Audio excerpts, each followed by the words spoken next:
Alô.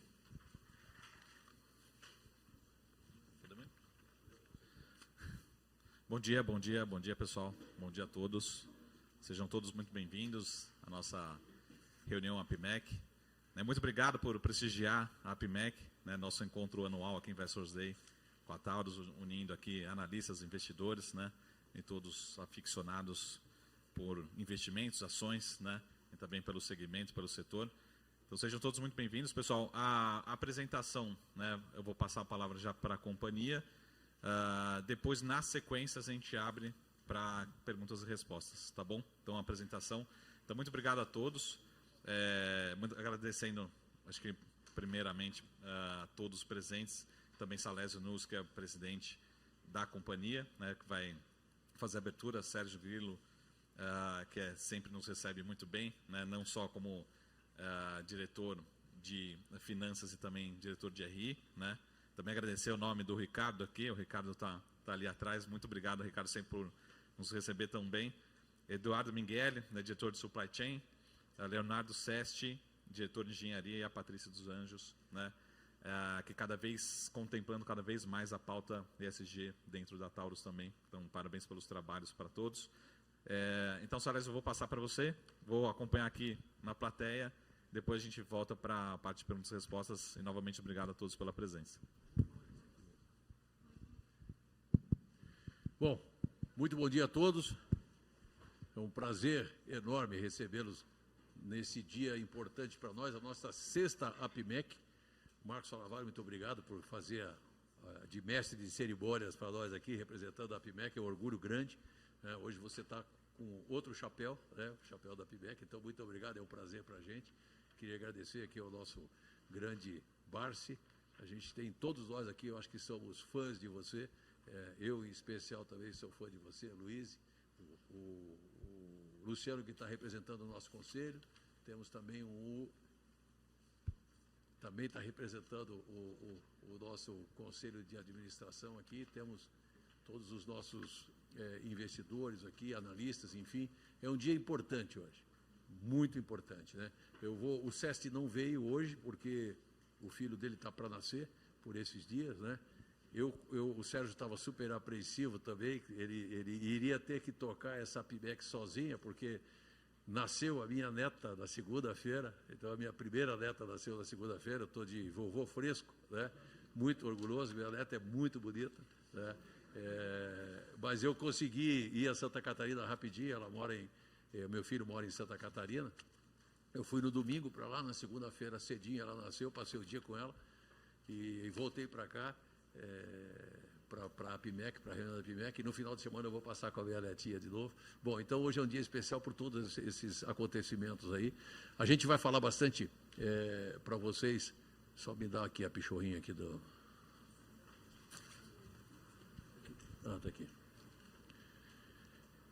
Então a gente vai falar bastante do nosso terceiro trimestre, mas mais importante do que o terceiro trimestre é fazer uma retrospectiva do que a gente fez esse ano e do que a gente vem fazendo nesses anos todos para a companhia.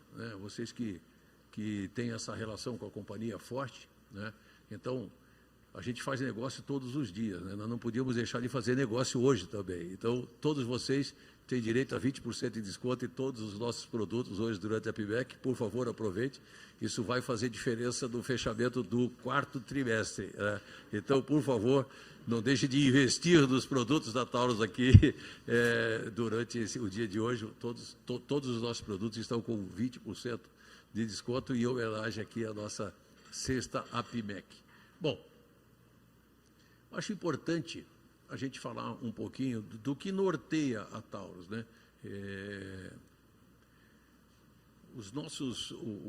O nosso norte verdadeiro, ele é orientado por algumas palavras, e a gente tem repetido isso muito na companhia para criar essa cultura que nós acabamos desenvolvendo na Taurus desde 2018.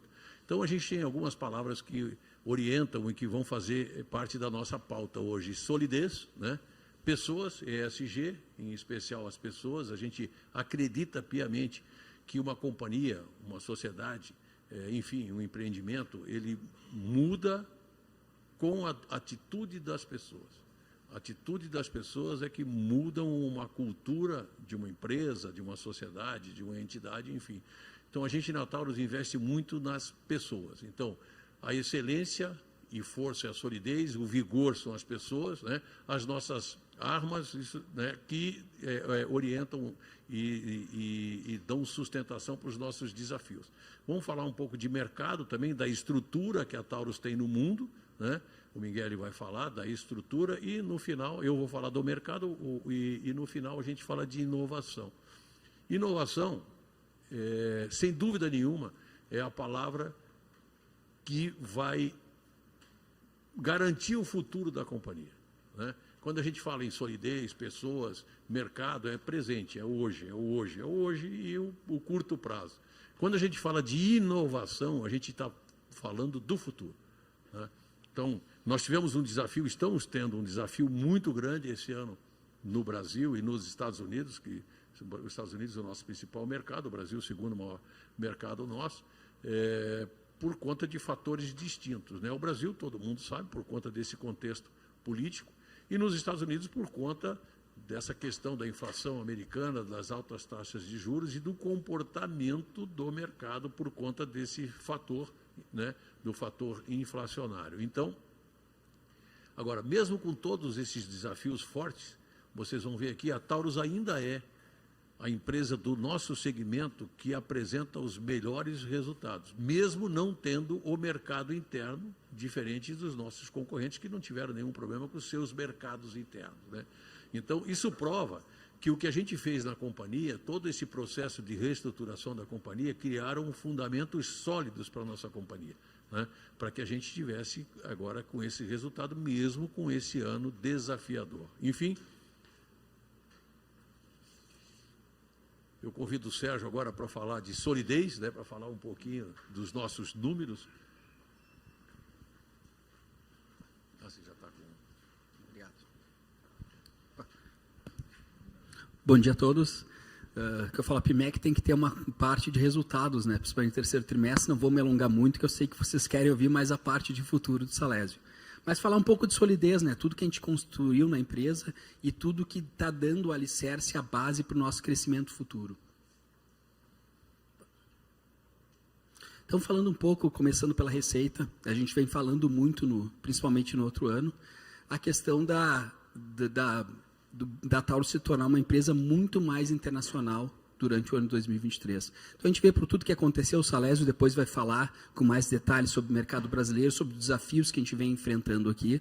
Mas o que a gente tem vendo, principalmente no terceiro trimestre? Que o mercado americano cada vez se torna mais importante para a Taurus. Então, a gente vê aí que a receita hoje dos Estados Unidos já está em 82% no último trimestre. O Brasil caiu muito em participação, né? O Brasil está cerca de 10%, e essa foi uma tendência durante esse ano por tudo que aconteceu. Então, a gente vê uma queda de faturamento muito voltada por dois fatores. A gente tem o fator do dólar, que é um fator importante. Quando a gente olha o terceiro trimestre do ano passado, a gente está trabalhando com um dólar de 5,40. Esse terceiro trimestre, a gente trabalhou com 4,90, 4,95. Então, uma empresa que exporta, quando eu falo 100 milhões de dólares a R$ 5,50, são 550 milhões de dólares. 100 milhões de dólares a 4,80 são 480 milhões de reais. Eu perco 70 milhões de reais direto no faturamento. Então, obviamente, tem uma parte da variação cambial, mas também tem uma parte do mercado nacional com tudo que está acontecendo, que o Salesio vai comentar um pouco, né? E aí, isso explica uma questão que a gente tem hoje, que é a questão de margem, né? Hoje a gente tem uma solidez muito grande, a gente vê que a gente consegue manter números muito altos, mas o que a gente vê, que a nossa produtividade caiu um pouco quando a gente olha armas homens. Por quê? Produção de revólver. O que acontece? O mercado americano, nos últimos tempos, mudou um pouco a demanda. A gente teve uma demanda muito forte das armas de polímero no ano de 2021 e 2022. E em 2023 a gente viu uma aceleração muito grande no revólver. Por quem visitou aqui a loja e viu, vocês podem notar que o revólver é um produto que ele é muito mais complexo a produção. É só vocês olharem a estrutura do revólver, de uma pistola, vocês veem. A gente demanda muito mais tempo para produzir um revólver. Para vocês terem uma ideia, uma pistola passa na linha em 1 hora, o revólver pode ter alguns modelos que demoram até 4 horas. Então, para eu produzir um revólver e produzir uma pistola, eu demando muito mais tempo, tenho uma mão de obra produtiva muito mais intensiva. Então, eu consigo produzir menos revólver. Então, boa parte dessa produtividade é justamente para isso. Eu aumentei muito a minha produção de revólver, eu já estou conseguindo produzir 1.300 revólveres por dia, mas, obviamente, eu não tenho a mesma produtividade numa pistola. Mas é o que o mercado está demandando. E aí a gente vê que afeta muito o nosso lucro bruto. A gente viu no primeiro slide que a gente caiu. O mercado nacional é um mercado que tem uma margem muito boa. E a gente também tem essa questão do mix. Então, a gente vê uma queda no lucro bruto. Qual é o bom de tudo isso? Mesmo com tudo isso, a gente ainda mantém uma margem bruta de 37,5%. Eu falo, no ano mais difícil da Taurus, que a gente podia ter, tudo conspirando, a gente teve a questão do dólar, a questão do mercado nacional, nós nos mantemos uma margem bruta acima dos nossos competidores, mas muito acima. Então, a gente vê hoje que a Taurus tem uma margem bruta de 37,5%, a Ruger 20% e a Smith 26%. Então, a gente hoje em dia é muito mais competitivo que essas empresas. E uma margem bruta de 37% é uma margem muito boa. Poucas empresas conseguem ter uma margem bruta tão alta, mesmo com todos esses desafios que a gente vem tendo durante esse ano.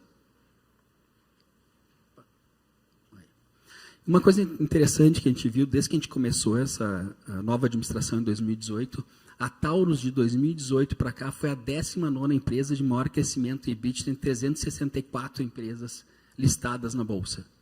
Então, nós tivemos o 19º melhor desempenho nesses anos. Então, é impressionante tudo que a gente fez de 2018 até 2023. Falando um pouco da questão da solidez, eu acho que esse slide, a gente brinca, o presidente do Conselho de Administração fala que esse slide é o melhor slide que define um turnaround bem sucedido. Então, a gente vê, quando a gente iniciou esse projeto, a gente tinha uma dívida líquida ali de 11 vezes, eu sempre gosto de mostrar isso, e hoje a gente teve uma subida a 0,94. O que a gente quer trazer para vocês?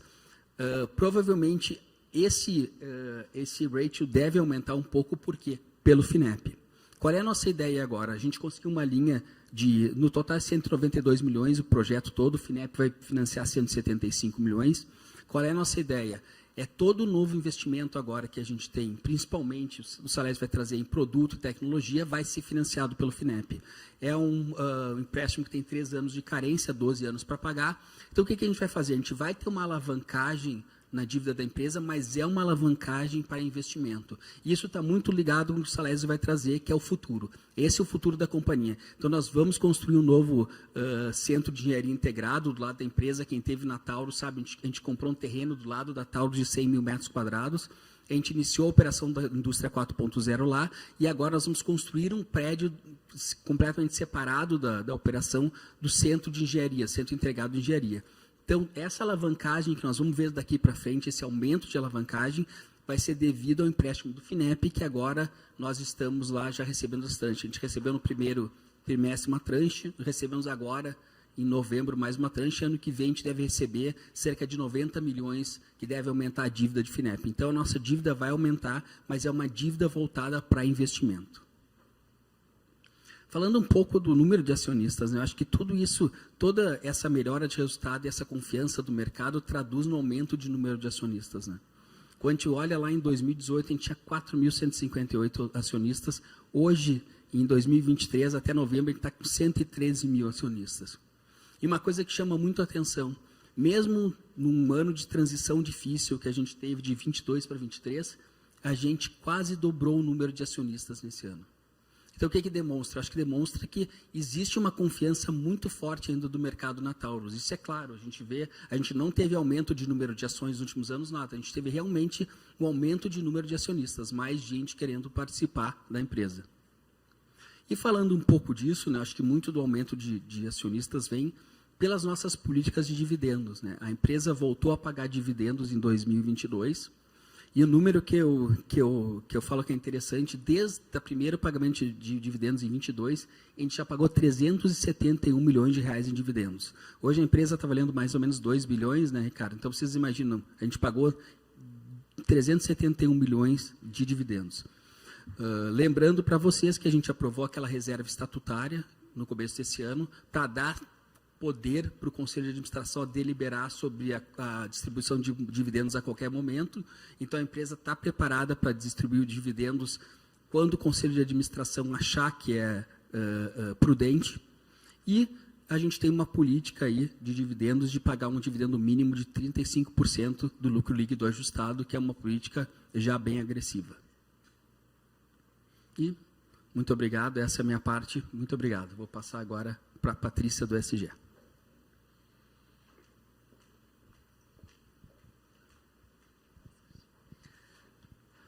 Bom dia a todos. Também vou ser breve, trazendo um pouco de todo o histórico, o que a gente fez esse ano também, fazendo uma recapitulação.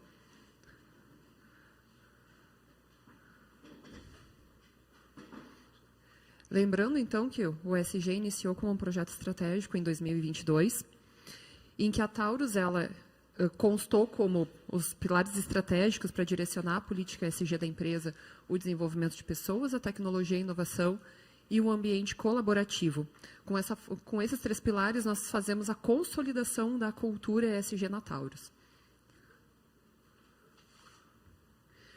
De todas as nossas ações em ESG, que é o ambiental, o social e a governança, a gente tem um destaque para até setembro de 23, nós já temos 97,5% de reaproveitamento total dos nossos resíduos. Tratamento de 100% dos efluentes gerados na empresa, fazendo um paralelo hoje, a cidade de São Paulo, ela tem 67% de algum tipo de tratamento do seu efluente gerado. Então, hoje, nós fazemos 100% dos nossos tratamentos. Um reuso de água com reaproveitamento de 21 mil metros cúbicos de água ao ano, o que equivale a 20% de toda a nossa água tratada. E equipamentos como injetoras com recirculação, que evita o consumo de 1.500 metros cúbicos de água ao ano.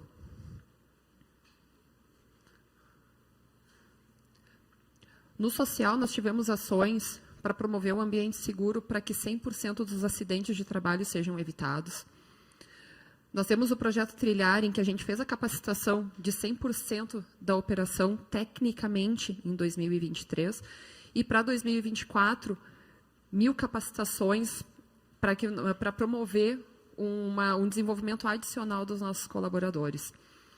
E um compromisso de, no mínimo, de 70% dos nossos fornecedores estratégicos locais, o que tem um impacto na sociedade do entorno muito intenso. Na governança, nossas ações de compliance constam com 6 membros no Conselho de Administração, sendo 5 independentes. Nos nossos comitês e um conselho fiscal permanente, um comitê de auditoria e riscos estatutário, o comitê de ética, privacidade, o comitê de segurança da informação e o comitê ESG.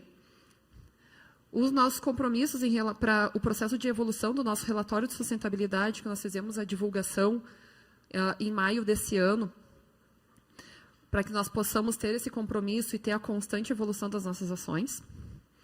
E o nosso compromisso também para a redução da emissão de gases de efeito estufa, que nós firmamos esse compromisso ganhando o selo bronze do GHG Protocol.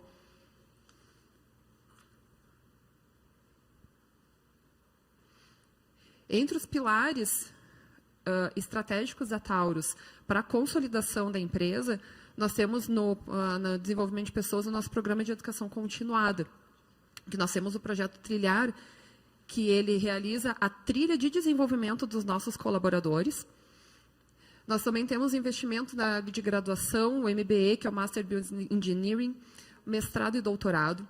Nós temos o Taurus do Bem, que promove a capacitação de pessoas com deficiência. E este ano também nós fizemos uma ação de desenvolvimento e capacitação em Libras para os nossos colaboradores, para também facilitar a comunicação das equipes com os surdos. E o Taurus Shooting Academy, que ele promove a capacitação de todos os demais envolvidos na cadeia junto à Taurus. Isso entra fornecedores, lojistas e todos os demais envolvidos. Em tecnologia e inovação, nós temos o compromisso do desenvolvimento de produtos, novos processos, materiais, equipamentos e materiais, que vai ser dito também pelo Salésio posteriormente, a questão do nióbio, DLC, grafeno, fibras longas. E o ambiente colaborativo, em que, em 2023, nós incorporamos as ações ESG no nosso modelo de gestão. Nós realizamos também o Supplier Day, que foi um evento junto com os fornecedores, para um aumento do engajamento e direcionamento das políticas ESG junto aos nossos parceiros. O impacto da sociedade com a construção de uma unidade básica de saúde e uma construção de uma infraestrutura para treinamento da Brigada Militar do Rio Grande do Sul. E parcerias com a universidade, tanto em desenvolvimento de novos produtos, como desenvolvimento de pessoas, com parcerias como a Universidade Federal do Rio Grande do Sul, a Universidade de Caxias do Sul, a Unicinos e a Universidade Federal de Santa Catarina.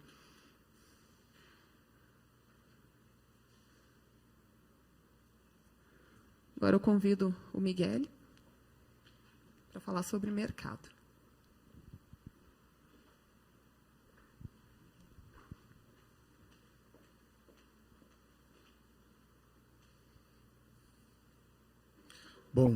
Bom dia a todos. A Taurus hoje ela é uma empresa com atuação global e tem uma ampla e eficiente rede. Mas como nós nos estruturamos para isso, para suportar todos esses números que o Sérgio apresentou aí, principalmente com a relevância e protagonismo do mercado internacional? A nossa estruturação é a seguinte: nós temos hoje, como nós nos estruturamos nos Estados Unidos, no Brasil, na Arábia Saudita, na Índia e no resto do mundo. Começando pelos Estados Unidos, nós estamos radicados nos Estados Unidos há mais de 40 anos e recentemente nós inauguramos uma fábrica no estado da Geórgia. A fábrica ontem fez 4 anos, ela foi inaugurada em dezembro de 2019. Nós movemos a fábrica da Flórida para a Geórgia há 4 anos atrás, uma nova fábrica. Nós temos 30 distribuidores master, escolhidos nos Estados Unidos para fazer a distribuição. Trabalhamos também com 15 grandes cadeias varejistas. Essas 15 cadeias varejistas possuem mais de 1.200 lojas próprias. Nós vamos explicar no próximo slide como é feito esse canal de distribuição.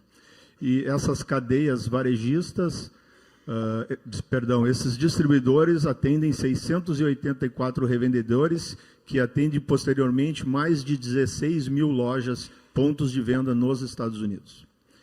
No Brasil, nós possuímos 2 fábricas, possuímos 2 lojas próprias. Essa é a loja aqui de São Paulo, a MTT, temos uma loja também própria, conceito, em Brasília.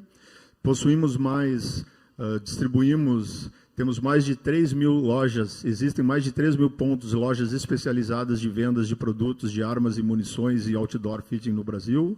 Atendemos 2 mil clubes de tiros. Temos mais de 120 assistências técnicas em todos os estados do Brasil. Possuímos também uma rede de 80 instrutores de armamento e tiro credenciados pela Taurus. Esses instrutores recebem treinamento contínuo sobre novos produtos, manuseio, segurança e são embaixadores da marca aqui no Brasil. Nós temos também um escritório regional na Arábia Saudita, inaugurado em agosto de 2022. Esse escritório dá suporte comercial para todas as nossas ações na Arábia Saudita. Ele é localizado em Riad e não só nas ações comerciais da Arábia Saudita, para também nas ações dos países membros do GCC, Kuwait, Emirados Árabes, Arábia Saudita e outros países ali do GCC. Temos também uma fábrica, uma planta industrial na Índia, a JD Taurus, e fora dos Estados Unidos, Brasil, Arábia Saudita e Índia, nós chamamos de whole, que é o resto do mundo, o rest of the world. Nós trabalhamos com 92 distribuidores na média e somente esse ano, nos 9 primeiros meses do ano de 2023, nós realizamos 380 embarques para esses outros países. Mais especificamente sobre os canais de distribuição nos Estados Unidos, que hoje que tem a nossa maior relevância, nós trabalhamos basicamente com 3 tipos de canais de distribuição. O primeiro canal de distribuição são as redes varejistas, que trabalhamos com 15 redes, listamos aqui as 4 principais. A Academy, que possui mais de 282 lojas próprias em praticamente todos os estados dos Estados Unidos. A Bass Pro Shop e Cabelas, que tem 177 lojas próprias, são lojas de vendas de armas, munições, outdoor fitting, roupa, camping, todo esse material envolvido em lazer, esporte e shooting. Dunhaas, são 256 lojas, e Rural King, mais de 134 lojas. Temos outras 11 redes de varejo, mas as 4 principais são essas. Esse canal de distribuição representa em torno de 25% da nossa receita nos Estados Unidos. O segundo canal de distribuição são os distribuidores propriamente ditos. Esse canal de distribuição representa em torno de 55% da nossa receita nos Estados Unidos. Esses distribuidores que vão atender todas aquelas 16 mil lojas e os outros 608, e pode também atender os outros 64 revendedores. Os mais importantes são a Lipsys, RSR, Sport Salten e Davidson. E temos depois mais 26 distribuidores que trabalhamos. Mas a maior relevância são esses 4. E aqui, o terceiro canal de distribuição, que a gente chama os Buy Groups, que traduzindo aqui são os grupos de compras.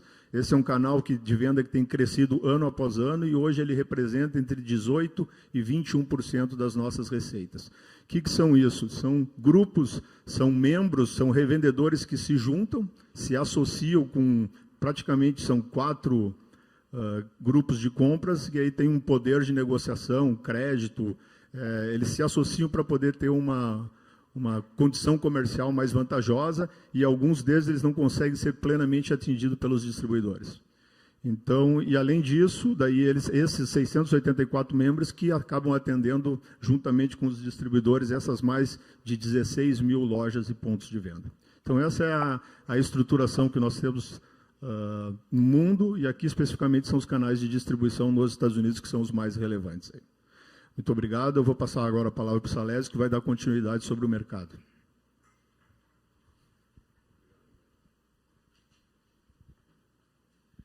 Bom, agradecer ao Sérgio, ao Miguel e à Patrícia por essa primeira parte da nossa apresentação, né? Eu vou voltar de novo à questão da solidez, né? Os números que nós estamos apresentando aqui, a questão do ESG, a Taurus foi a primeira empresa de defesa no mundo a apresentar o relatório de ESG. Isso faz parte da nossa política, né? Essas decisões estratégicas que nós tomamos na companhia deixam, né, fazem a companhia diferente nesse mercado.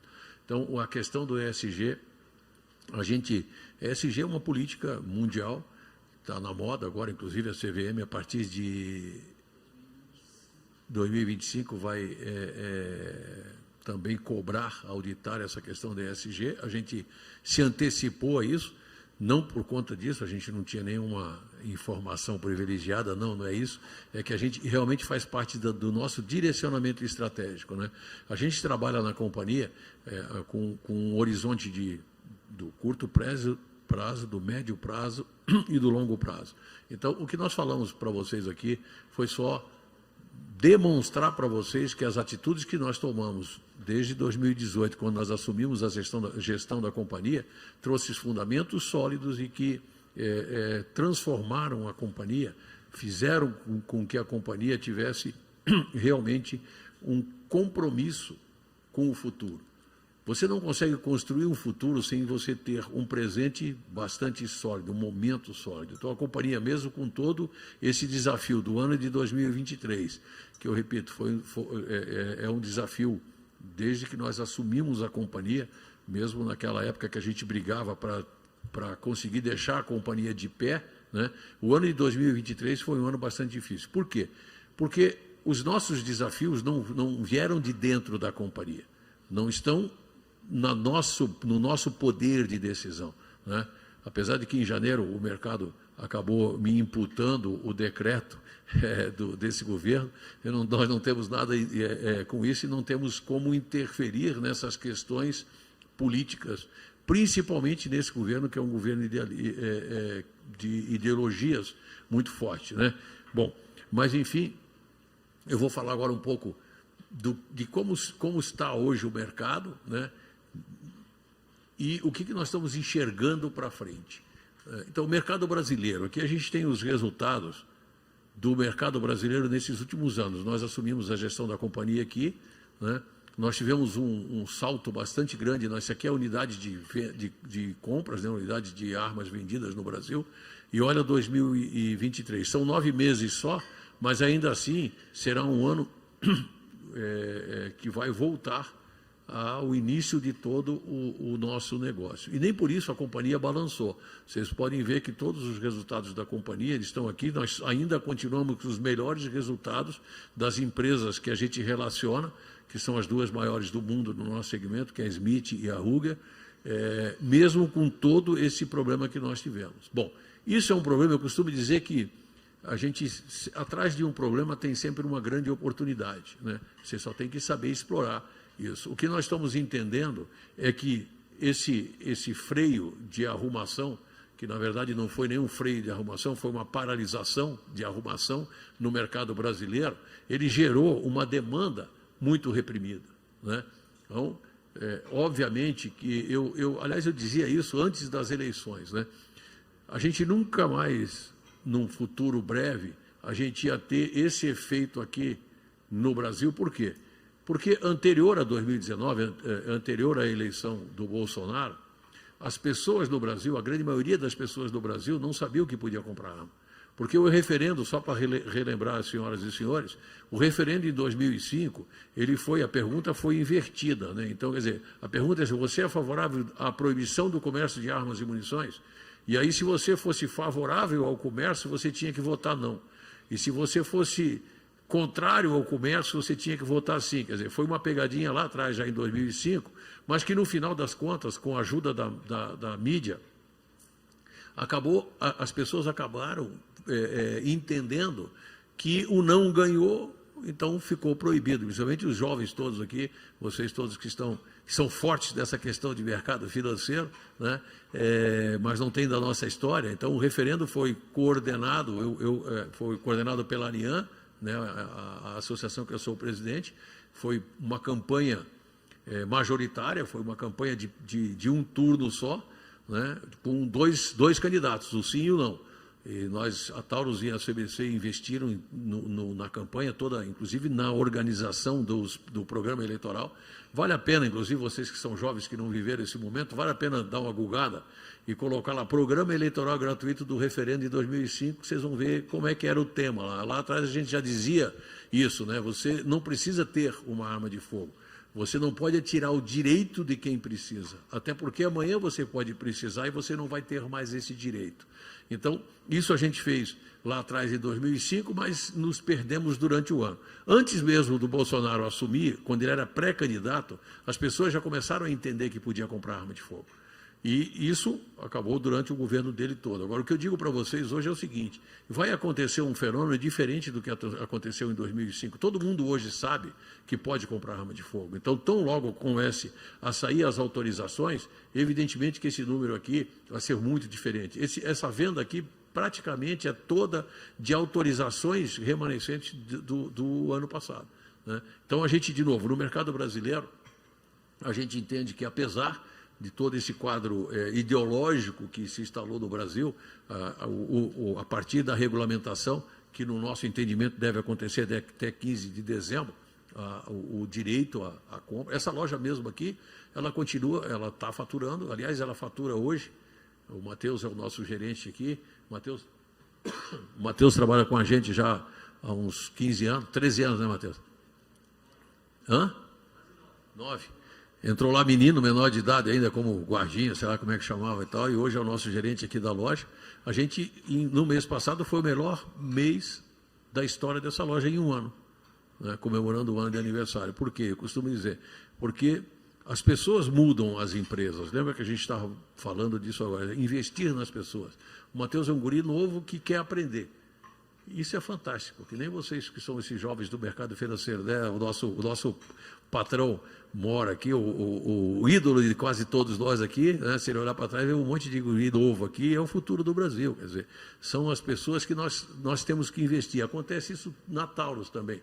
Você tem que preparar a empresa para o futuro, né? Então, no mercado brasileiro existe uma expectativa bastante grande de que as coisas vão acontecer a partir da regulamentação da portaria. Existe um único problema, hoje ainda, que é um detalhe da portaria que chama habitualidade. A habitualidade é a quantidade de vezes que o proprietário da arma de fogo tem que ir num clube de tiro praticar o tiro. Então tem uma discussão, essa é a única, quem é do segmento sabe disso, essa é a única bola dividida ainda nessa regulamentação. A portaria tem 120 artigos, para vocês terem uma ideia. Então, a gente vai esperar, vou tomar uma água aqui, a gente vai esperar pelo menos uma semana para entender, digerir essa portaria. Eu costumo dizer que, independente do que vier pela frente, independente da portaria, eu quero saber as regras do jogo. Porque se você tiver a regra de jogo, você joga. Agora, sem as regras, como é que você vai jogar? Então, que saia logo essa portaria, que o que nós temos é força, dedicação, solidez e determinação para voltar a atuar nesse mercado que é importante para a gente. Então, só repetindo, nós tivemos um decreto em janeiro, que não foi tão restritivo assim, depois nós tivemos vários fatores depois de janeiro, inclusive aquele fatídico 8 de janeiro, né, enfim, que resultaram num outro decreto um pouco mais restritivo. Tivemos agora em novembro uma portaria, tivemos agora em novembro uma portaria que regulamentou os calibres, e agora estamos aguardando essa portaria que vai estabelecer as regras do jogo. O que comprar já foi definido nessa portaria dos calibres, agora como comprar. Isso deve sair nos próximos dias. De novo, toda a autorização de compra ainda fica na mão do Exército. A Polícia Federal não assumiu isso agora, apesar de que o decreto dizia que tinha que a Polícia Federal ia assumir, então fica na mão do Exército. Em 2024, aí sim, depois que se criar uma estrutura na Polícia Federal, o controle passa para a Polícia Federal. Nós temos, quando eu falo que a gente tem uma demanda reprimida, segundo o Exército Brasileiro, tem aproximadamente 200 mil CACs que tiraram o CR, que receberam o CR esse ano, que tinham dado entrada no CR no ano passado, mas que não conseguiram comprar nenhuma arma de fogo. Por quê? Porque não deu tempo para... Você só pode entrar com pedido de autorização quando você tem o teu CR de caçador, atirador e colecionador. Bom, enfim, essa é a nossa expectativa com relação ao mercado brasileiro. O mercado americano, que é o nosso maior mercado, eu trouxe inclusive esse quadro aqui que fala da intenção de compra de armas nos Estados Unidos, né? A gente acompanha isso de 20 anos para trás, mas a gente trouxe aqui desde 2005, né, para mostrar exatamente o que acontece no ano eleitoral nos Estados Unidos, né? Então, a cada ano eleitoral nos Estados Unidos, você tem um aumento da intenção de compra dos americanos. Isso é histórico, isso aí não é previsão, né? Faz parte da história nossa. E o que a gente sempre analisa é que mesmo com esse degrau, né, esse aumento da intenção de compra, você não volta, né? Você não cai. Você não cai. Quer dizer, esses anos aqui foram os anos do Obama, foram os anos mais conturbados, né? Eu costumava dizer, eu não estava ainda na Taurus, eu estava na CBC, mas eu costumava dizer que o maior vendedor de armas do mundo, né, eu abria as minhas reuniões de vendas com a fotografia do Obama. Esse aqui é o maior vendedor de armas do mundo. Ele realmente foi, com essas controvérsias de todo dia falar em aumentar as restrições nos Estados Unidos. O americano ele é muito preocupado com essa questão do direito, né? Direito à legítima defesa. Qualquer ameaça que ele tem, ele vai lá e compra mais uma arma de fogo, né? Então, enfim, olha o efeito dos anos eleitorais. E nós vamos ter agora, em 2024, de novo ano eleitoral, né? Agora, importante, independente desse fator histórico, né? O importante é a gente falar disso aqui, né? Nós tivemos no mês de novembro um NIX, né? Ou seja, 5% de mais intenção de compra com relação ao ano anterior. E se você considerar o mês de outubro, lógico que nós temos também no mês de novembro o Black Friday, é importante entender isso, e existe isso historicamente em todos o relatório de intenções de compra. Mas o mês de novembro teve 16% mais pessoas interessadas em adquirir uma arma de fogo do que o mês de outubro, o mês anterior. Então, novembro com relação a outubro. Então, isso nos dá uma indicação do que pode ser o ano de 2024, né? Aqui embaixo, o volume de vendas nos Estados Unidos, só para a gente traçar um paralelo aí, né? Então, como a gente dizia aí, provavelmente 23 será um ano igual a 2019, o pré-pandemia. A gente disse isso várias vezes durante os nossos relatórios aí. Bom, falar um pouco de Índia, falamos de Brasil, falamos dos Estados Unidos, falar um pouco de Índia. Índia para nós é assim, uma coisa até um pouco hilária, né, Sérgio? O Sérgio vai morar na Índia a partir de janeiro, é o sonho dele, ele quer ser indiano, né? Mas a gente está com a fábrica pronta, a licença já foi expedida em novembro, toda a cadeia de fornecedores nossa já foi desenvolvida localmente, né? E está em processo de homologação, mas essas armas aqui, para vocês terem uma ideia, já são armas produzidas na Índia, já com os fornecedores locais, ou seja, já não é mais uma intenção. A fábrica já existe, já produzimos lá, a gente deve começar a produzir em escala no primeiro trimestre. O Sérgio estava dizendo que agora nós estamos esperando um guru, né, o Sérgio, para definir o dia da inauguração, e não é brincadeira, é verdade. O nosso parceiro lá da Índia está aguardando a indicação do guru dele do dia, da data da inauguração. Então, enfim, nós temos que conviver com essas diferenças de cultura, né? Isso que é importante. Então, a gente brinca e se diverte um pouco com essa questão da Índia aí, mas nós entendemos que a Índia de novo, é o que eu falo para os senhores, a gente não tem que administrar a companhia olhando para o hoje, né? Óbvio que nós temos que trabalhar no hoje e tem que entregar os resultados para vocês que estão aí na expectativa, vocês que indicam ou que investem na nossa companhia. Mas nós temos que pensar no futuro. Então, a Índia é uma decisão que nós tomamos, e tomamos essa decisão quando a gente ainda estava com sérios problemas de caixa, né, Marcos? A gente estava ainda com sérios problemas de alavancagem, e nós decidimos montar uma fábrica na Índia, evidentemente sem botar dinheiro, investindo em tecnologia. Então, o início da produção está previsto para o primeiro trimestre do ano que vem. A gente deve começar já, talvez, a produzir em janeiro, inaugura na data que o nosso guru indicar para a gente, mas a gente vai querer produzir já em janeiro. A gente já tem uma carteira de pedidos para o mercado civil, pequena, porque o mercado civil indiano é um mercado pequeno, é um mercado que vai se desenvolver, mas, de novo, uma decisão para o futuro, né? Essa questão do acesso às armas na Índia é relativamente novo, começou há 3 anos atrás, quando a gente começou a discutir esse projeto lá, mas a gente já tem pedidos para atender, e temos certeza que isso aqui foi uma decisão estratégica importante para a companhia, né? E a nossa grande expectativa, né, que é a licitação dos 425 mil fuzis. A gente entrega as armas em janeiro, era para ter, lembra disso? Era agosto, setembro, outubro, novembro, dezembro, agora ficou para janeiro, mas enfim, Índia tem que ter paciência. Eu falar isso é um pouco até... eu pronunciar essa palavra paciência é difícil para mim, eu tenho o meu nível de ansiedade é bastante grande, né? Eu digo para os meus diretores lá, vocês têm que respeitar o meu nível de ansiedade, eu sou muito dinâmico, mas enfim, a gente tem que aprender e se adaptar a essa questão cultural.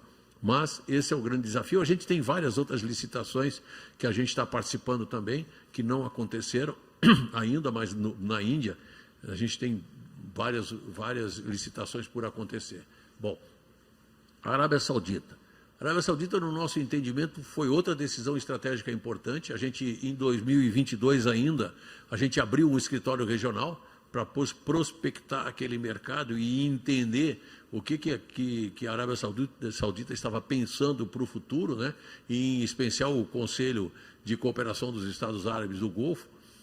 E nós decidimos, com esse levantamento rápido que nós fizemos em 2022 para 2023, assinar esse memorando de intenções com a Scopa, que é uma empresa de defesa muito importante na Arábia Saudita, para a gente discutir e definir a possibilidade de abrir uma fábrica também na Arábia Saudita em forma de JV. Os assuntos estão muito avançados, bastante avançados, e diferente da Índia, eu acho que esse vai ser um processo bem mais acelerado, né?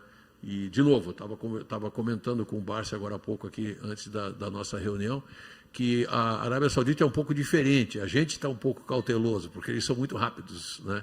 E a gente tem que ter muita atenção com os árabes, né? Mas está indo muito bem e nós temos certeza que, independendo dos resultados que a gente levantar lá, é bem provável que a gente siga em frente com esse projeto, que é importante. A Arábia Saudita é um país que está investindo muito em defesa, vou falar um pouquinho disso depois no resumo na frente, né? Então, resumindo, então, os nossos grandes mercados, né? Os Estados Unidos, nós temos uma estrutura muito forte nos Estados Unidos, o Miguel viu isso fez com que a gente se tornasse o maior vendedor de armas leves no mundo. Nós temos uma fábrica e uma distribuição, é o maior mercado civil do mundo, longe, não tem comparação.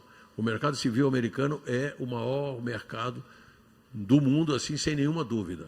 Ele é o maior, obviamente, todos vocês sabem, é o maior gasto de defesa do mundo, né? Aí você vai dizer, bom, o que tem a ver isso se a gente nos Estados Unidos atua forte no mercado civil? Porque, obviamente, que isso é uma consequência do investimento em defesa, né? Um país que investe muito em defesa, consequentemente, a população civil também se preocupa com isso. É uma coisa que está intimamente relacionada, né? Índia, né? Nós temos, então, a nossa JV na Índia, a nossa fábrica, né? Deve iniciar a operação em janeiro. Quem é a Índia? A Índia é, hoje, o 4º maior investimento militar do mundo. Ou seja, mais uma vez, a gente entende que a nossa decisão estratégica foi importante, né? De novo, o mercado civil indiano recém foi regulamentado, questão de 3 anos atrás. A gente entende que esse mercado também vai crescer. E a Índia hoje já é a maior população do mundo, né? Então, tudo, como diz o Sérgio aí, tudo na Índia é superlativo, né? A Arábia Saudita, mais uma vez, é o 5º maior orçamento de defesa do mundo. Já é o 5º maior orçamento de defesa do mundo, né? De novo, aquilo que eu falo para os senhores, a gente tem que pensar no futuro, a gente tem que tomar decisões estratégicas hoje para que a gente possa ter um caminho, uma avenida aberta pela frente, né? O planejamento até 2023, né, é 50% dos investimentos militares em empresas locais. Olha só que importante isso. Então, nesse planejamento que eles têm para até 2030, 50% dos investimentos deverão ser feitos em empresas locais, né? E a gente sabe que lá não falta investimento, né? Não faltará investimento, pelo menos nos próximos dezenas de anos, né? Outros países, a gente continua com condições de participar agressivamente de licitações internacionais. Agora, esse contexto militar mundial é bem complicado, e a gente tem um departamento de inteligência na Taurus que passa 24 horas por dia olhando tudo isso, né? Essa questão toda da Ucrânia e de Israel acabaram postergando várias licitações internacionais. Por quê? Por exemplo, mesmo agora, nesse momento em Israel, diversas licitações que iriam acontecer ao redor do mundo foram postergadas. Por quê? Porque com essa alta demanda de armamentos militares em Israel, a maioria dos concorrentes não vão participar de licitações.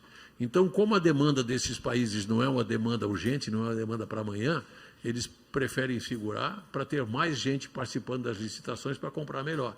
Então, tudo isso a gente aconteceu nesse ano, tudo isso está acontecendo no ano de 2023.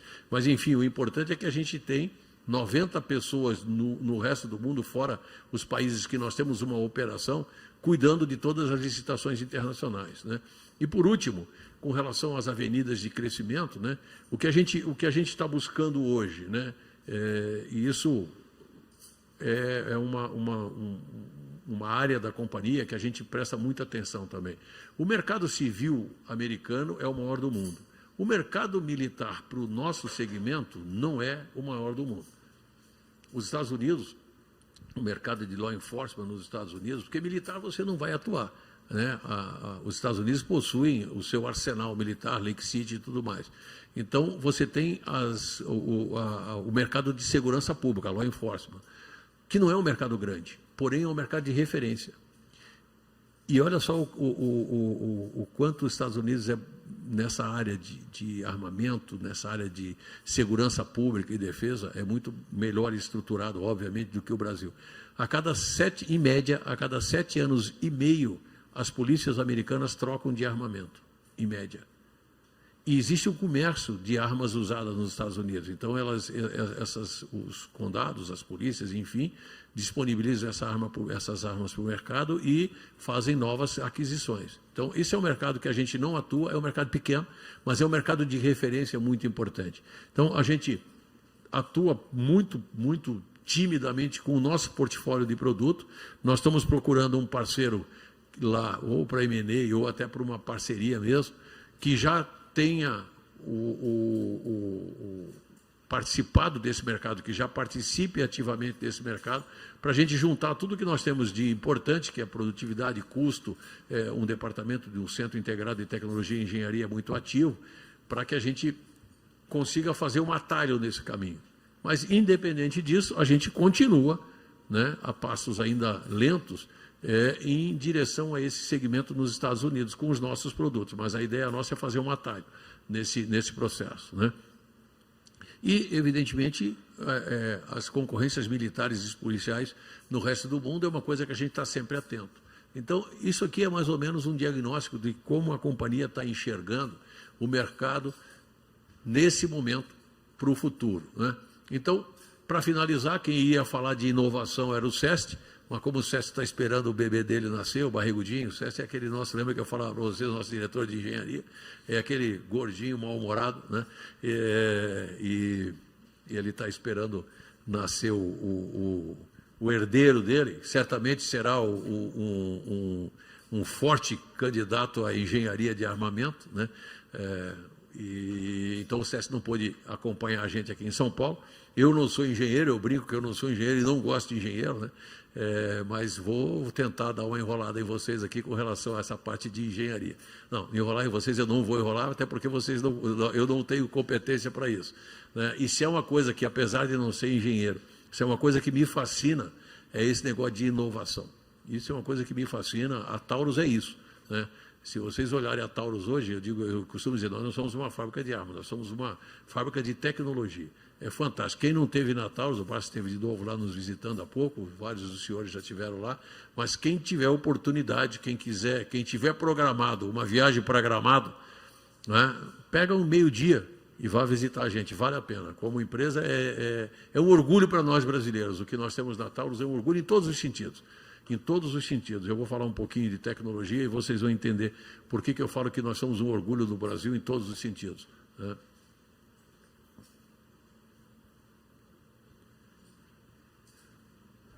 Inovação é futuro, né? Aquilo que eu falava para vocês, nós temos que pensar no futuro. Então vejam que não foi por acaso que isso aqui aconteceu nesses anos todos que nós estamos na gestão da Taurus, né? Obviamente que em 2018 o que nós investimos lá foi só em manutenção e para tentar viver, né? Nós compramos alguns tubos de oxigênio para a gente botar, para poder respirar um pouco, né? Então esses 17 milhões de 2018 são basicamente oxigênio para a gente respirar, né? A partir dali a gente começou a fazer resultado e isso, de novo, não foi por acaso, né? Isso foi num planejamento estratégico muito bem feito. Então a gente investiu 582 milhões, basicamente em novos produtos, novos processos, tecnologia de materiais e tecnologias de equipamentos. Além disso tudo, a gente pagou 370 milhões de dividendos, mais ou menos isso é o número que está na minha cabeça, vocês viram aí, o Sérgio mostrou para vocês. Agora, o que nós temos para os próximos anos? Muito pouco investimento, basicamente em desenvolvimento de produtos, processos e inovações em termos de materiais, porque a companhia está preparada. A companhia, da infra da companhia, faltam alguns prédios para concluir, mas é muito pouca coisa. O grosso do investimento foi feito. E, não, de novo, eu digo para os senhores, não foi por acaso. Foi para pavimentar o futuro da companhia. Então, esses foram todos os investimentos que nós fizemos, basicamente em tecnologia, automação. Agora, os próximos ciclos, como eu estava falando para os senhores, é muito mais em manutenção e na operação normal. E os investimentos propriamente ditos em inovação, principalmente de desenvolvimento de novos materiais e tal, foram financiados pelo FINEP, ou seja, não vai ter um impacto forte no nosso caixa nos próximos anos. Aqui a gente fez um videozinho curto para os senhores assistirem, que é o que eu falo para vocês, que nos orgulha no que diz respeito a uma indústria no Brasil, né? Eu costumo dizer que a Taurus é uma das poucas indústrias, fábricas, que tudo que desenvolve está no Brasil. Isso, no passado, era diferente. A gente tinha uma parte nos Estados Unidos, uma parte aqui no Brasil. Em 2019, quando eu assumi os Estados Unidos, a gente tirou tudo que tinha nos Estados Unidos e trouxe para o Brasil. Todo o Centro Integrado de Tecnologia e Engenharia da Taurus está no Brasil. Tudo que a gente desenvolve de produto, processo, novos materiais e equipamentos, a gente desenvolve no Brasil, por brasileiros, né? Então, isso diferencia a Taurus. Então, vamos ver o vídeo.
Bom, isso é uma amostrinha do que é a Taurus em termos de laboratório, de desenvolvimento, de novo, sempre procurando esses quatro pilares em termos de desenvolvimento, né? Produto, processo. E quando a gente fala de produto, processo, eu valorizo muito isso e repito muitas vezes. Sempre que na minha engenharia de produto está desenvolvendo um produto, a minha engenharia de processo está desenvolvendo um processo. Para quê? Para que eu possa agregar valor no produto e para que eu possa produzi-lo mais barato. Então, essas duas engenharias trabalham paralelo. Estou desenvolvendo um produto novo, estou agregando valor nele e a minha engenharia de processo está desenvolvendo um processo para que eu possa produzir mais barato, com mais tecnologia e com mais qualidade, né? Depois, materiais, né? E eu vou falar um pouquinho já, vou dar uma satisfação para vocês, investidores e analistas aqui, do que já rendeu essas novas, principalmente essas novas tecnologias de materiais que fazem toda a diferença, né, numa empresa que pensa no futuro, né? Então, materiais, processos e produtos. Uso de materiais inéditos, né, armas cada vez mais leves e resistentes. Nós, nesses anos, só nessa questão de inovação, a gente já faturou 40 milhões até outubro desse ano, mesmo considerando esse ano ruim, em termos de volume, né, esse ano desafiador que nós tivemos, mas já a nossa receita foi aumentada em 40 milhões, só considerando esses materiais inéditos que a gente vai falar aqui para o segmento de armas. Então, o percussor, né, o primeiro produto material que a gente começou a analisar foi o grafeno. Desde o início da nossa gestão, a gente trabalhou muito forte no grafeno. O grafeno é a molécula do futuro, né? É desafiador entender o grafeno. No grafeno, a gente já está bem avançado, tanto que a gente desenvolveu materiais em polímero com grafeno. Então, todas as peças nossas, dessas armas todas aqui, quando a gente fala de polímeros, né, a gente já tem a inclusão do grafeno. E no tratamento superficial dos metais, nós também temos o Cerakote. O Cerakote é uma tinta à base de cerâmica, que a Cerakote, na verdade, é o nome da empresa que virou a denominação da tinta à base de cerâmica. Nós desenvolvemos a tinta à base de cerâmica com inclusão de grafeno com essa empresa. Desenvolvemos óleo de lubrificação de grafeno, as embalagens dos nossos produtos também, enfim. Hoje, grafeno, a gente já tem um domínio bastante grande. A nossa parceira no grafeno é a Universidade de Caxias do Sul, que tem uma fábrica, ela transforma a grafeno, ela fabrica o grafeno, transforma o grafeno numa universidade. Imagina isso, que importante. E isso é uma coisa fantástica. Essa questão, quando a Patrícia falou aqui das nossas parcerias com as universidades, quando eu fui a primeira vez, eu fui na Unicinos, aliás, eu estudei na Unicinos lá atrás, quando era menino ainda, a gente procurou a Unicinos para fazer uma parceria no desenvolvimento das pessoas. E quando a gente estava discutindo com a diretoria, ela disse, bom, vou lá, vou procurar lá o reitor. A Unicinos é a universidade qual é a religião deles? Esqueço sempre. Bom, enfim, luterano, acho que é, né? Jesuíta, enfim. Digo, bom, como é que o reitor vai me receber lá, né? Uma fábrica de armas? Digo, o cara vai me dar um tiro, no mínimo, né? Não, mentira. Assim, é impressionante a carência que a universidade tem de parcerias com a iniciativa privada. É impressionante. Isso é o futuro do país. Vocês podem ter certeza, é impressionante. E o quanto que esses jovens têm interesse em participar desse desenvolvimento. Então, a Universidade da Unicinos foi a primeira que nós procuramos para fazer uma parceria para desenvolver as pessoas, né? Aí depois foi grafeno, foi Caxias, a Universidade Federal de Caxias do Sul. Então, só grafeno já foram 25 milhões até outubro de vendas.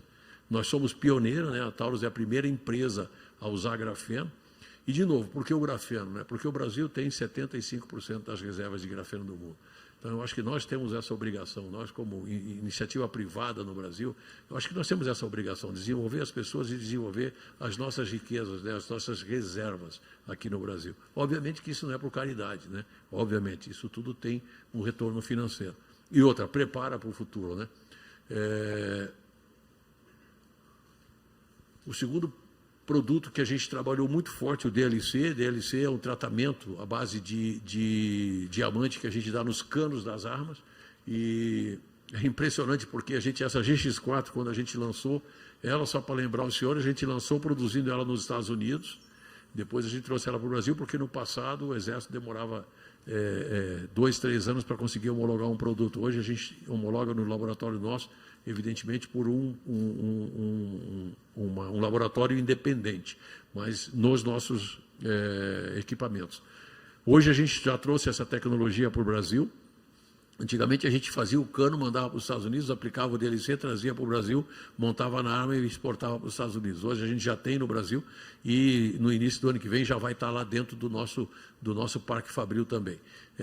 5 milhões, 6 milhões até outubro, basicamente com o cano da GX4 ainda. Depois, quando a gente tiver instalado lá o forno e tudo mais, aí a gente vai ampliar isso, né? A questão dos polímeros de fibras longas, basicamente para os carregadores e das peças de polímeros maiores, você quando injeta um polímero com fibra longa, você tem muito mais durabilidade, muito mais resistência na peça.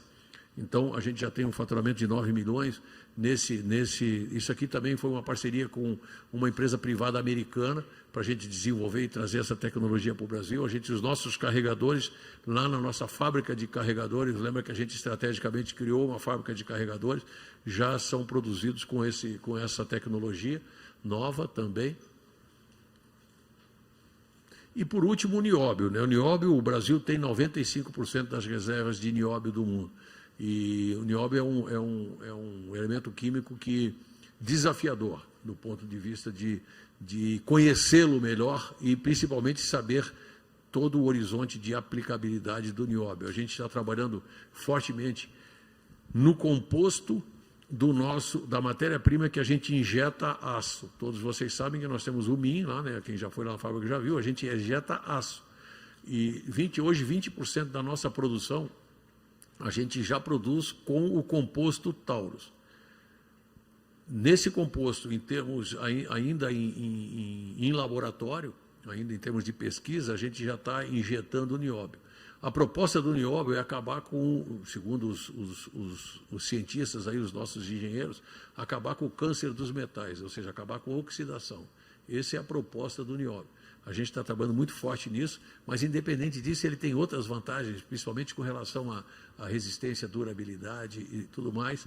De novo, o nióbio ainda está em pesquisa e desenvolvimento. A gente acha que a próxima arma que a gente vai lançar, a gente já vai ter alguma coisa de nióbio, mas é ainda uma avenida que nós temos pela frente em termos de conhecimento. Mas, de novo, isso eu sou fascinado por esses desafios. Olha o quanto que a gente pode fazer para o desenvolvimento do nosso país e, evidentemente, obviamente, para o desenvolvimento da nossa empresa, né? Pensando sempre no futuro. Bom, aqui é uma satisfação para vocês que investiram o dinheiro na Taurus, né? Tudo isso que eu estou falando para vocês, que eu falei para vocês nesse capítulo de inovação, está comprovado aqui, né? Em 2018, o ticket médio da Taurus era R$ 708. Hoje, 2023, 1.285 o ticket médio. De novo, nós só tivemos um aumento de preço de 10% em dólar dos nossos produtos, nesse período todo aqui. Ou seja, o preço influenciou nisso aqui apenas em 10%. Praticamente nós dobramos o nosso ticket médio, tudo agregando valor no produto. Então, esse, no meu entendimento, é o segredo do sucesso da companhia. Por isso que a gente continua fazendo as melhores margens brutas e ainda melhor margem de todos os nossos concorrentes. Por quê? Porque a gente está pensando no futuro. A Taurus continua com a característica que ela tem no mercado americano. A Taurus é um produto de entrada. Então, eu desafio vocês aí nos Estados Unidos e visitar uma loja e perguntar, fazer a seguinte pergunta: eu não tenho nenhuma arma de fogo, quero comprar a minha primeira arma. Que arma que você sugere? Eu aposto com vocês que 9 entre 10 lojas dos Estados Unidos sugerem a Taurus. Porque nós temos ainda essa característica de entrante, mas também temos produtos que a gente vende por $1.500 nos Estados Unidos. Quer dizer, desde uma pistola próximo de $200 até uma arma de $1.500, $1.800. Por quê? Porque a gente agrega valor no produto. Então, esse aqui é a comprovação de que nós estamos no caminho certo, né?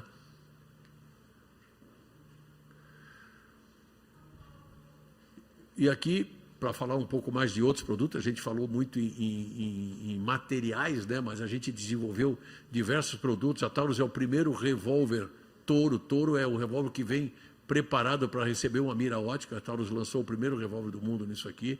A gente desenvolveu também as armas metálicas em Cerakote também. O Executivo Grade, que é uma linha premium dos revólveres da Taurus, lançamos aqui no Brasil. E para rapidamente falar um pouquinho do Centro Integrado de Tecnologia e Engenharia da Taurus, né? Isso é um grande diferencial. Olha só no ano de 2023 nós lançamos 22 modelos de armas, 4 supressores de janeiro até setembro. Então, nós entramos também no mercado de supressor, que para o mercado militar é muito importante ter esse acessório. E outra, ele é um supressor também que foi desenvolvido com uma tecnologia diferente de todos os nossos concorrentes. Um supressor para calibre 7.62, nosso, pesa 450 gramas. O que está no mercado pesa mais de 1,2 kg, né? Então, essa é a grande diferença dos nossos produtos, sempre agregando valor. Isso aqui também isso aqui, no meu entendimento, é uma grande decisão da Taurus também, uma decisão que a gente ainda não está divulgando muito, porque tem que esperar aí a regulamentação, mas a Taurus criou um calibre que chama 38 TPC, Taurus Pistol Caliber. Não existe esse calibre no mundo, não existe. Esse é um calibre da Taurus, nós desenvolvemos junto com a CBC, obviamente. A CBC desenvolveu a munição e nós desenvolvemos a arma está pronta na plataforma G2C e na plataforma GX4. O que significa isso? Eu venho aqui às segundas-feiras aqui para ver se o Matheus está trabalhando, e aí eu converso com todos os consumidores que vêm aqui, eu converso e tal, e eu canso de ouvir assim: seu Salésio, eu não comprei a minha G2C. Eu digo: não, você vai poder comprar a sua G2C no calibre novo, no 38 TPC. O que é o 38 TPC? O 38 TPC é o máximo que você consegue em energia, segundo a nova legislação brasileira. Ele tem 40% mais energia do que o 380, que seria o melhor, digamos assim, o melhor calibre de pistola disponível para o mercado. Então, a gente elevou 40% a energia para você poder estar no limite da legislação brasileira. Ele tem a grande vantagem de poder ser utilizado nessas plataformas que foram sucesso, né? A G2C é a arma compacta mais vendida no mundo, chegou próximo de 3 milhões de armas vendidas, e ela vai ter na versão, para o Brasil, na versão 38 TPC. Esse vai ser um calibre que vai ser muito vendido no Brasil, por conta da limitação da legislação. Nos Estados Unidos não tem por que vender no Brasil, porque todo mundo pode comprar, vender nos Estados Unidos, porque todo mundo pode comprar 9mm, enfim.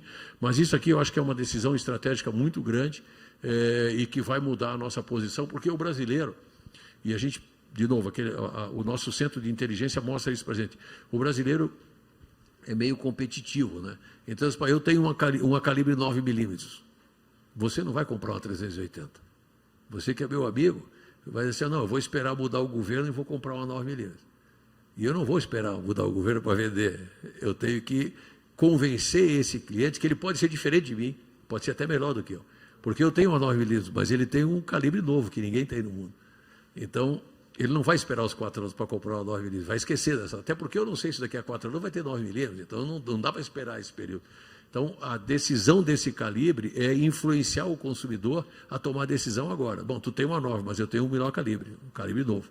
E na plataforma, que é uma plataforma preferida por milhares de brasileiros e americanos. A G2C foi a arma que introduziu o calibre 9mm no Brasil. Hoje existem várias competições no Brasil com G2C. Hoje, a G2C foi uma decisão nossa. Eu, quando defendia o nosso segmento em Brasília, com a questão da legítima defesa, essas coisas todas, eu cansei de ouvir da esquerda, dizer, não, isso aí é uma história sua, porque o pobre não tem acesso a uma arma de fogo, isso é uma história sua. Hoje não, hoje, por um preço de um celular, você compra quase 3 G2C no mercado brasileiro. Então, a gente popularizou isso e acabou com essa narrativa da esquerda de que arma é um negócio de quem tem dinheiro. Não é, arma é um produto acessível a quem quiser comprar. Aliás, o Matheus está aqui, quem quiser pode procurar o Matheus depois do final da reunião, ele está aqui exatamente para ver se a gente tira a despesa do café da manhã hoje, né? Bom, finalizando, né, de novo, aquilo que eu gosto de repetir sempre, né? Isso aqui são os nossos sólidos fundamentos, né? A companhia hoje é uma companhia sólida. É uma companhia que, mesmo com todo esse desafio do mercado americano e do mercado brasileiro de 2023, está aí, vai entregar resultado e está preparada para o futuro. Então, são 84 anos de história e diferentes ciclos, né? Investimentos foram praticamente todos realizados, isso aqui dá uma segurança para o investidor, né? Nós temos uma estrutura de capital sem alavancagem, que também dá uma segurança para o investidor, né?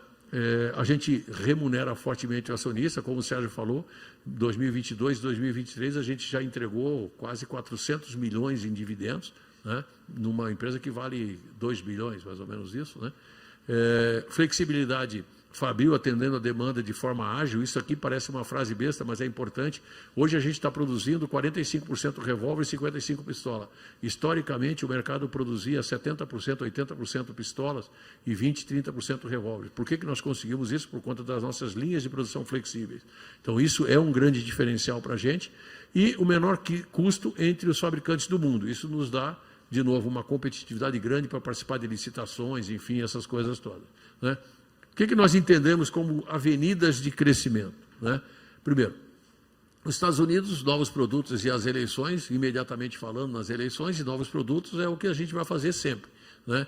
A Índia, a nossa empresa, que começa a produzir ano que vem, assim que o guru do Sérgio lá dizer a data, a gente vai inaugurar, né?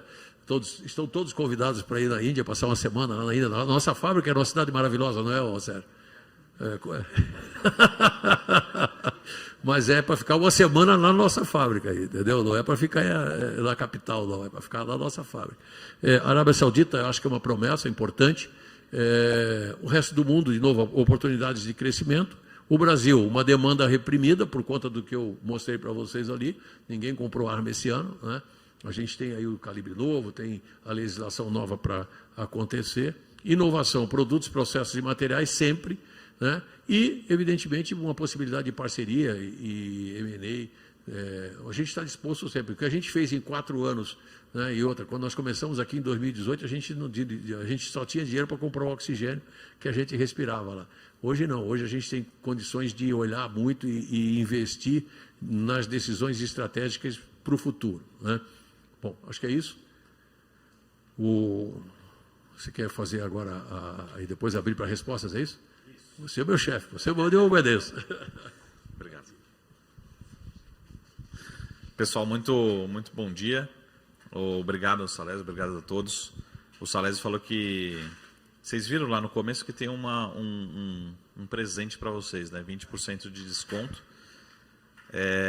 Mas lembrando que é só para quem preencher, né, o questionário de avaliação aqui, né? Então, pessoal, é muito importante esse questionário para avaliar o horário, né, a apresentação, o local, né? Um pouco mais da apresentação e menos de resultados. Mas é importante que todos avaliem, né? Então, estão na mesa de vocês aí, enquanto a gente vai entregar o prêmio, né, a APIMEC, reconhecimento e parabenizando e agradecendo, né, principalmente essa parceria de longa data aqui, que venham mais 6, 12, 20, 50, 100 anos aqui de parceria junto com a APIMEC. Então, obrigado, que eu vou entregar aqui para o Sérgio e para o Salésio. Enquanto isso, depois vocês preparem aquelas perguntas lá que a gente tinha combinado. Deixa eu dividir aqui com meus 2 diretores também.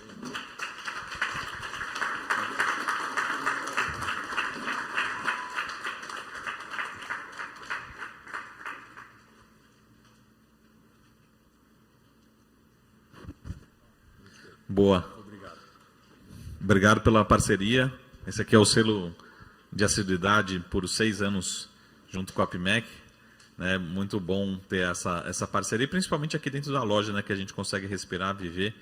Né? Eu gosto de ir também, sempre, ao menos uma vez por ano lá na planta, mas a gente sabe que nem todos conseguem. Né? Eu sempre convido, né, sempre estimulo. Né? A gente sempre é bem recebido lá na Taurus, lá em São Leopoldo. Então, pessoal, lembre também que todos os recados apimec.com.br para seguir na agenda. Lembre-se, por favor, de preencher o questionário da avaliação. Eu também faço a minha avaliação, tá, Sérgio? Então, e Salésio também, vocês se preparem, que tem uma avaliação especial ali para quem está coordenando aqui. E aí, acho que só pedir para vocês prepararem as perguntas, levantarem a mão, falem seu nome, se apresentem e utilizem, por favor, o microfone para que todos consigam ouvir, tá bom? Então, vamos começar a ordem das perguntas, né? É só levantar as mãos. E a gente tem quanto tempo aqui, Sérgio?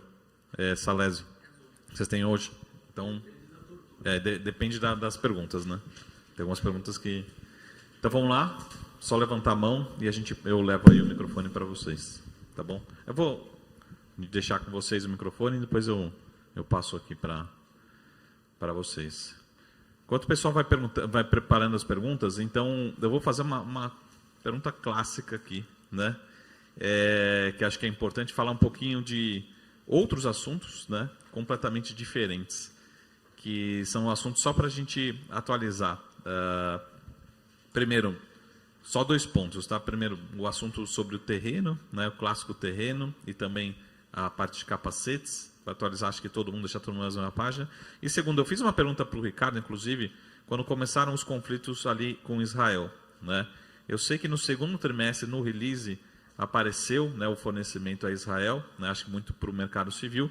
Então, só para entender isso, né? Quanto que os conflitos entre Hamas e Israel podem trazer, eu acho que principalmente com o relacionamento que vocês têm ao mercado, talvez especificamente mais ao mercado civil em Israel, né? Se pode ser um catalisador, enfim. Então, 2 perguntinhas, só para atualizar rapidamente sobre terreno e capacetes, que acho que é um assunto sempre que fica um pouquinho, vamos dizer assim, sem preconceito, mas um pouquinho à margem ali, e também sobre esse tema. Depois eu abro para todos. Bom, gente, com relação ao terreno, o terreno está lá em Porto Alegre, a gente tinha disponibilidade do terreno para fazer caixa, isso não foi mais necessário, o Brasil passou por essa readequação aí no mercado financeiro. nós esperamos que ano que vem, esse ano é um ano de expectativa com esse governo para todos os segmentos, né?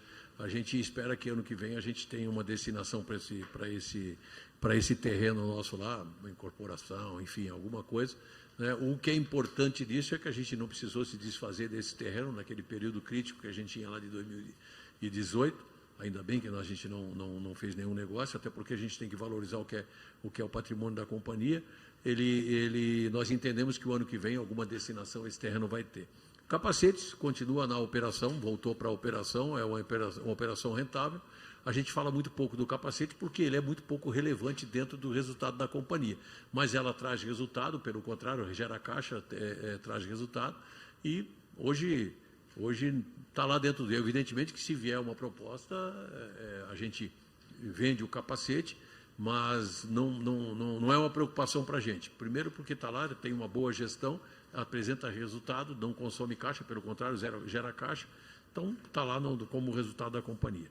Com relação a Israel, eu costumo dizer o seguinte, essa questão geopolítica, ela acaba afetando de todas as maneiras o mundo, né? Evidentemente que a gente lamenta por conta disso, né? Por conta dessa questão do Hamas toda lá. Eu acho que o Brasil teve uma posição, o governo, né? O nosso Itamaraty aí teve, principalmente o presidente, teve uma posição que acabou prejudicando os resultados do Brasil com relação a Israel, não só o nosso segmento, mas outros segmentos de defesa também, pela posição que ele tomou. Todas as autorizações que nós tínhamos já concedidas de venda para Israel, a gente está realizando, porém, nesse momento, nós não acreditamos que novas autorizações virão para Israel, por conta da posição do governo brasileiro. Porém, esse cenário todo movimenta o mundo inteiro, né? Como eu estava dizendo para os senhores, hoje teve uma licitação recentemente nas Filipinas que foi cancelada, porque não tinha concorrência. O governo das Filipinas não quis correr o risco de pagar mais caro, ou de não comprar o produto que ele tinha. Enfim, mas no resultado do resto do mundo aí, alguma coisa sempre impacta no segmento nosso. Então, espero que tenha respondido, Marcos. Bom, estamos aqui à disposição dos senhores.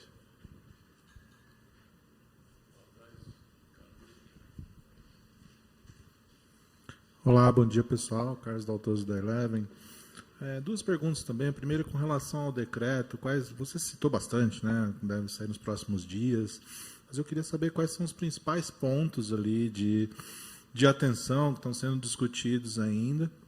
E uma segunda pergunta com relação à perspectiva na Argentina, se vocês têm intenção de entrar após a eleição. Bom, com relação ao decreto, eu estava dizendo para os senhores, a gente tem um ponto ainda que está bastante discutido. Essa portaria poderia ter saído há 2 semanas atrás, mas sairia com uma questão técnica aí, para quem é do ramo sabe, que é a questão da habitualidade. Eu falei rapidamente para os senhores ali. A habitualidade é a quantidade de vezes que você tem que ir no clube de tiro praticar o tiro, nem que seja 20 tiros, enfim, para poder justificar o nível de você como atirador, porque de acordo com o nível do atirador, você pode ter acesso a uma quantidade X de armas. Então, serão 3 níveis, nível 1, 2 e 3. Então, nível 1 é uma quantidade pequena de habitualidade, e você não pode comprar produtos de uso restrito. Nível 2 é uma quantidade média de habitualidade, e você também não pode comprar produtos de uso restrito. E o nível 3 é o nível pleno, e você pode comprar os produtos de uso restrito. Porém, no nível 3, para vocês terem uma ideia, são 20 habitualidades por calibre. Então, quem está no nível 3 tem vários calibres, né? Eu brinco que eu teria que ir 400 vezes num clube de tiro por ano, então vou ter que pedir aqui para a diretoria me dar, abonar, fazer um banco de horas, né, para eu poder ir 400 vezes no clube de tiro. O que a gente está discutindo, o que foi discutido com o Ministério da Justiça, e ele, no primeiro momento, concordou com isso, e a gente está cobrando dele essa concordância, é que seja feito por tipo de calibre, ou seja, para calibre permitido e para calibre restrito. Então, seriam 2 habitualidades, né? Vezes a quantidade vezes 20 vezes, ao invés de 22, 38, 380, vezes 20, não, você faria 2 vezes 20. E aí os atiradores teriam mais condições de galgar o nível 3, que é para comprar os produtos de uso restrito. Enfim, No demais, o que é importante para nós com relação ao maior grupo de clientes que nós temos, que são os CACs, é a questão da efetiva necessidade, que é uma coisa que a Polícia Federal ela sempre deixou isso de forma não objetiva, né? Então, como é que você comprova a tua efetiva necessidade? Depende da cabeça de cada delegado de Polícia Federal. No caso do CAC, que quem vai dar a autorização continua sendo o Exército entendeu que a efetiva necessidade para o CAC adquirir uma arma de fogo é o fato dele ser CAC. Então, se você tirou um CR, se você hoje é um CAC, um caçador, atirador ou colecionador, a tua efetiva necessidade para adquirir uma arma já está comprovada. Então, isso para nós é muito importante porque tira a discricionalidade da autoridade. Então, por isso que nós acreditamos que tão logo saem as regras do jogo, a gente vai competir bem nesse campeonato. Então, basicamente, esses são, evidentemente que eu falava para os senhores, são 120 artigos na portaria, porque tem muito detalhe, tem vários detalhes, mas o importante que vai eu acho que fazer efeito prático no nosso dia a dia é a questão da habitualidade para você conseguir caminhar nos níveis e a questão da efetiva necessidade. Argentina, o Brasil está, eu acho que nós chegamos assim, eu brinco, né? O nosso maior ídolo hoje é o argentino, né? o Milei. É incrível. Eu brinco, o presidente do Conselho de Administração nosso, o Jório, é fluminense. Eu também sou fluminense. Não sei nem por que eu sou fluminense, né? Mas sou fluminense. Eu nasci em Santa Catarina. Santa Catarina não tinha time de expressão nacional e eu virei pó de arroz, enfim.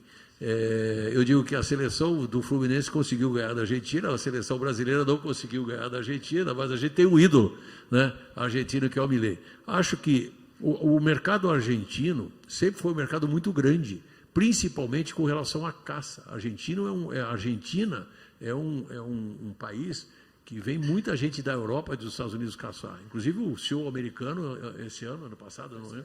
Esse ano, teve na Argentina caçando. É tradicionalmente um país de caça. A legislação na Argentina, nesses últimos anos, foi ficando muito restritiva, né? A gente mesmo, o Carlos Miguel foi recentemente agora, nós fomos no ano passado juntos, mas hoje você está impossibilitado até de passar na fronteira com uma arma de fogo para você caçar na Argentina, dado o excesso de burocratização. Isso tudo vai mudar, evidentemente, e a gente tem uma estrutura boa na Argentina também. A gente continua vendendo para a Argentina, evidentemente, com números muito menores do que já foi no passado, mas nós temos uma expectativa que a Argentina volte a ter uma ação muito importante na América Latina, como sempre foi, não só na caça, mas como consumo de armas. A Argentina tinha lojas de armas e munições, evidentemente não do tamanho dessa norma, mas dessa loja aqui, mas nesse conceito, várias lojas na Argentina, quem é do segmento sabe disso. Então, a gente acha que, efetivamente, assim que assumir o novo governo e que uma das coisas que ele vai fazer rapidamente é essa questão das armas, eu acho que isso vai ter um efeito positivo para a gente, sim. Obrigado.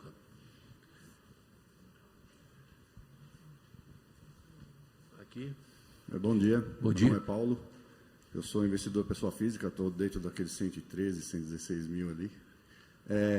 A minha dúvida é em relação ao mercado brasileiro, se não é do interesse da Taurus, se já participaram, se tem possibilidade de participar em relação ao fornecimento para o nosso Exército, quais são as dificuldades, ou não está na linha estratégica da empresa mesmo, fornecer para esse tipo de mercado.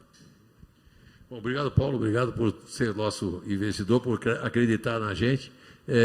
O mercado militar brasileiro, a gente atende a Marinha e a Aeronáutica, que são duas forças que, evidentemente, tem um consumo menor do nosso produto, né?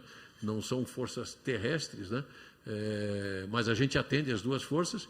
Teoricamente, o Exército Brasileiro deveria comprar da Imbel, que é a indústria de material bélico do Brasil, que é uma empresa dependente do orçamento público brasileiro e que pertence ao Exército Brasileiro. Consome do Exército mais ou menos 200 milhões por ano do orçamento do Exército para manter aquela fábrica. As armas que o Exército utiliza, as pistolas que o Exército utiliza hoje têm, em média, 40 anos. Lembra que eu dizia para os senhores que nos Estados Unidos, a cada 7 anos e meio, se renovam as armas policiais e militares. Aqui no Brasil, tem 40 anos. A gente tem algumas parcerias com a Imbel, em termos de tratamento de cano, nessa priorização dos investimentos. Algumas coisas a gente não fez parte da nossa prioridade porque a gente tinha um fornecimento em parceria. A Imbel é um parceiro nosso em termos de fornecimento de tratamento superficial de canos, principalmente os fuzis. Nós temos interesse, evidentemente, em viabilizar a Imbel e faz parte do nosso planejamento estratégico. Agora, a Imbel é complicada. A Imbel, eu não vou detalhar o que é uma empresa dependente do orçamento público, mas, resumidamente, a Imbel não tem conta bancária. A Imbel não tem, uma empresa que não tem conta bancária, depende do orçamento público. Tudo que ela fatura vai para o erário público e tudo que ela precisa comprar tem que ter um orçamento aprovado pelo governo. Então, dificulta qualquer tipo de relacionamento com a Imbel. Mas a gente tem, claramente, já temos parcerias hoje com a Imbel e a gente tem ideia eu, inclusive, tive várias reuniões com a Imbel, o pessoal da Secretaria de Finanças do Exército Brasileiro esteve visitando a Taurus, 6 generais, para conhecer o nosso processo de fabricação, para entender como é que a Taurus mudou tão rapidamente, né? E eu dizia para eles que, por incrível que pareça, esse governo que está aí foi o governo que mais investiu nas Forças Armadas nos últimos anos. Isso aí é uma coisa que a gente não pode negar. E o Exército foi, das 3 forças, foi a força mais tímida com relação aos investimentos. Ordem de grandeza, assim, os investimentos que o Exército recebeu para o Guarani foram algo em torno de 6 bilhões, a Marinha, com o submarino, coisa de 40 bilhões, e a Aeronáutica 36 bilhões. Quer dizer, o Exército sempre foi uma força mais tímida com relação a essa questão até porque eu acho que não tem um planejamento estratégico muito claro. Enfim, não sei, não é uma crítica ao Exército, pelo contrário, eu não entendo das dificuldades dele. Mas, enfim, isso está no nosso radar, e a gente, de novo, repito, a gente fornece para a Marinha e para a Aeronáutica, não fornece para o Exército, porque, teoricamente, o Exército... Fornece fuzis, alguma coisa, por exemplo, segurança do ministro, utiliza as nossas armas, enfim, mas a grande quantidade da tropa consome da Imbel. Ok? Respondi? Obrigado.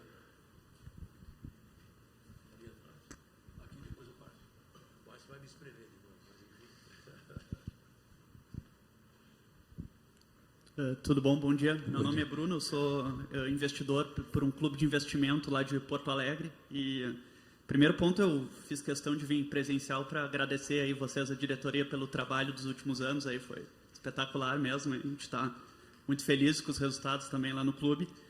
E vamos para a pergunta. Quando a gente vê o ticket médio da Smith Wesson e da Ruger, está girando em 23, né, 2023, mais ou menos $500, $400. E o ticket médio da Taurus, pegando a média aí de 23, mais ou menos $250. A gente viu que vocês, desde 2020, já aumentaram mais ou menos 40%, e todas as inovações em neon, a biografeno, todos os novos produtos do mix. Qual que é a estratégia, se for poder comentar um pouquinho em linhas gerais, para os próximos 5 anos, tem espaço para aumentar o ticket médio e chegar mais perto desses players, ou a ideia é ficar num ticket médio menor e capturar mais volume aí deles, principalmente no mercado americano? Obrigado. Bom, obrigado, Bruno. Obrigado pelos agradecimentos aí, pelas palavras.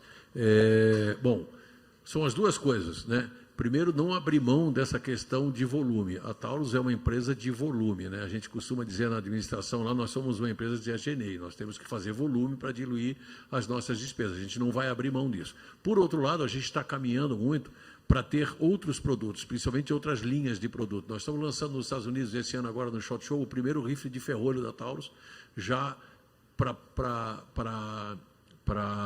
dentro dessa nova linha que nós lançamos no ano passado no SHOT Show, que é a linha Hunting, a linha de caça da Taurus. A gente tem os revólveres, esses revólveres que vocês viram aqui, os canhões, que os revolveros aí fala que são os canhões de mão, né? Que já são da linha de caça. Então, a gente vai entrar com o rifle de ferrolho, que tem um valor agregado bastante grande, vai disputar principalmente com o Ruger, com relação às armas longas. O perfil de armas da Taurus é diferente do perfil de armas da Ruger. A Ruger vende 500 mil de rifles nos Estados Unidos por ano, de um calibre só. Então, eles têm outro perfil de armas, a gente é muito mais forte em revólveres e pistola. Bom, revólver, vocês sabem, nós temos, de cada 10 revólveres que produz no mundo, 6 são da marca Taurus, que é um ticket médio do revólver, com exceção desses grandes calibres, aí o ticket médio é menor. A arma mais vendida nos Estados Unidos é a plataforma G, que é uma arma barata, é uma arma de acessível. Isso faz parte da estratégia da companhia e é importante que se deixe isso bastante claro. Nós vamos continuar tendo a estratégia de ser um produto de entrante, né? A última pesquisa aí eram 40 milhões de novos americanos entrariam no mercado de arma nos próximos 4 anos, uma coisa assim, né? Então, 25 milhões de pessoas nos próximos 4 anos. Enfim, a gente busca isso fortemente. E nós temos uma outra fábrica nos Estados Unidos que se chama Heritage. Heritage é aquelas réplicas dos revólveres dos cowboys americanos em Zamac, por exemplo. Não é nem de aço, é Zamac, que é uma arma que custa $100. Então, isso puxa o nosso ticket médio para baixo. De novo, a gente não acha isso ruim, pelo contrário, faz parte da estratégia da companhia. Então, a gente continua fortalecendo a nossa base, que é a entrada, e continua expandindo para os produtos de ticket médio um pouco maior, como principalmente os nossos revólveres e agora o rifle de ferrolho, que terão outros calibres também, mas o lançamento é agora em janeiro, no SHOT Show, no calibre 308. Ok? Obrigado. Doutor Barsi. Aqui, está vindo aqui, Barsi. Barsi, eu sou um investidor da empresa. Eu gostaria de comentar o seguinte. Depois que esta nova administração assumiu, a gente percebeu que houve uma preocupação bastante intensa em se remunerar o acionista de uma forma adequada, evidentemente baseado nos resultados. O mercado ele costuma também assimilar outros tipos de participação da empresa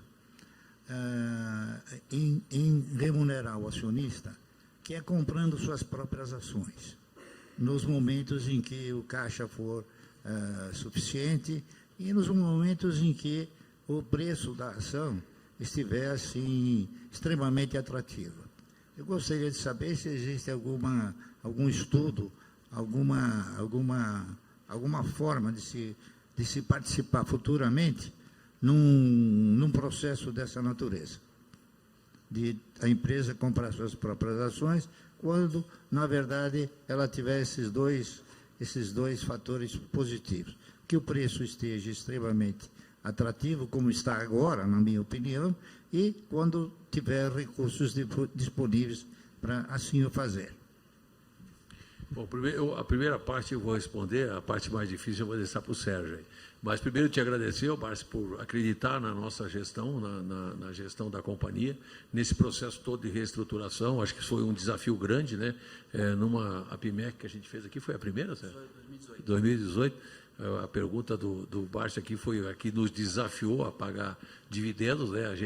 Eu costumo dizer que os dois maiores acionistas nossos são caçadores de dividendos. Então, a gente tem um problema sério, uma responsabilidade muito grande aqui. Mas, primeiro, Barsi, te agradecer, você, a Luiz e a tua equipe toda, por acreditar na nossa companhia, na nossa gestão. Isso, para nós, é um desafio, como todos vocês também aqui, mas o Barsi é um ícone nesse mercado aqui, né? É uma referência para todos nós. Então, mais uma vez, te agradecer por isso, agradecer a todos os senhores também por acreditar na gente. O Bruno, né, Bruno? Paulo, por ser um dos nossos 113 mil aí, quer dizer, a gente tem uma responsabilidade muito grande. Com relação à recompra de ações, está no nosso planejamento, o Sérgio vai falar agora disso aí. Agora, evidentemente que tem uma coisa que a gente não abre mão, é o conforto de caixa, né? Caixa para nós é mandatório. A gente passou muita dificuldade aqui em 2018 e a gente não quer nunca mais na vida ter que comprar oxigênio, né? O oxigênio a gente tem que ter natural. Então, Sérgio. Nós aprovamos nesse ano um plano de recompra de ações, 3,3 milhões de ações é o limite, até dezembro de 2024. A ideia é executar a recompra. Como o Salesi falou, acho que tem um fator muito forte porque a gente não iniciou ainda uma recompra. Eu acho que é questão muito da gente ser, nesse momento, um pouco mais conservador, porque a gente tem todas essas indefinições no mercado nacional. Então, eu sempre falo muito dos analistas e dos investidores aqui, eu converso pessoalmente. A gente esperava o decreto e a regulamentação virem, não vieram. Então, eu acho que a gente adotou uma posição bem conservadora agora, nesse final de ano, para privilegiar o caixa. Mas a ideia, no ano que vem, realmente a gente implementar o programa de recompras, ele está aprovado. A gente já está até prevendo quando a gente vai entrar. Então, ano que vem, a gente efetua a recompra, Barsi. Esse ano, realmente, uma questão de caixa, a gente preferiu ser muito mais conservador.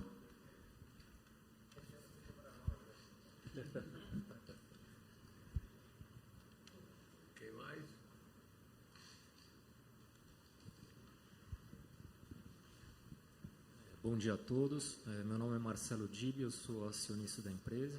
A minha pergunta é para o Sérgio. Eu gostaria, se ele pudesse, explicar um pouquinho mais a respeito dessa reserva estatutária com relação à distribuição dos dividendos. Eu dei uma olhada pelo estatuto, fiquei com a impressão de que quando esse recurso não for utilizado, for passado o exercício, ele seria distribuído junto com a próxima distribuição. Isso que não compreendi muito bem. Obrigado. Não, tudo bem. Não, na verdade, não, Marcelo. Qual foi a ideia dessa reserva estatutária, né? A gente criou essa reserva justamente para poder distribuir a qualquer momento. Ela não, durante o ano, ela não necessariamente precisa ser distribuída em dividendos. A gente botou vários fatos lá que a gente pode fazer. A gente pode distribuir dividendo, pode ter recompra, pode recapitalizar a empresa. Então, a gente deixou bem ampla a possibilidade de utilização desse dinheiro. Ela não tem validade, ela fica dentro do ativo da empresa.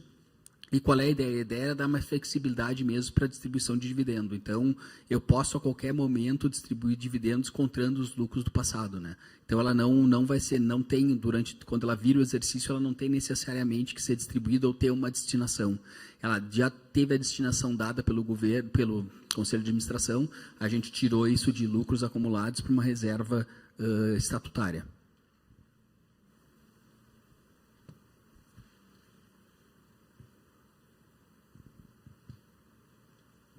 Mais alguém? É isso aí?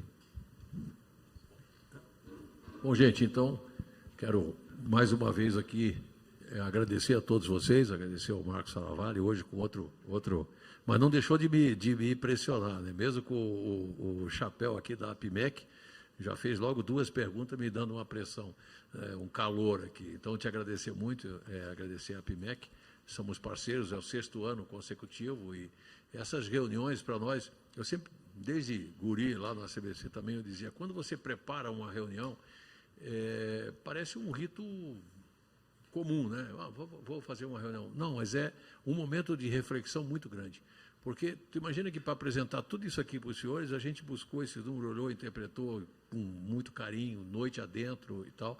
Então, essas reuniões são importantes para a gente, para fazer uma reflexão, inclusive do passado, né? A gente olha muito, então a gente está muito acelerado no caminho do futuro, mas é bom a gente olhar de vez em quando para o retrovisor, até para alinhar, né, ao nosso caminho. Eu não gosto de olhar, de andar para os lados, eu só gosto de caminhar para frente, mas os retrovisores são pequenos, mas nos ajudam a guiar para frente também. Então, essas reuniões são momentos que a gente tem de fazer uma reflexão de tudo e, inclusive, organizar a nossa sequência. Bom, eu queria, para deixar uma mensagem nessa 6ª APIMEC, primeiro agradecer a todos vocês aqui são um extrato, né, muito importante, um grupo seleto, dos nossos 113 mil, 113, né? 112,5, vai. 113, 13 não é um número muito... Então, vamos dar 114, vamos arredondar aqui para 114 mil acionistas, né?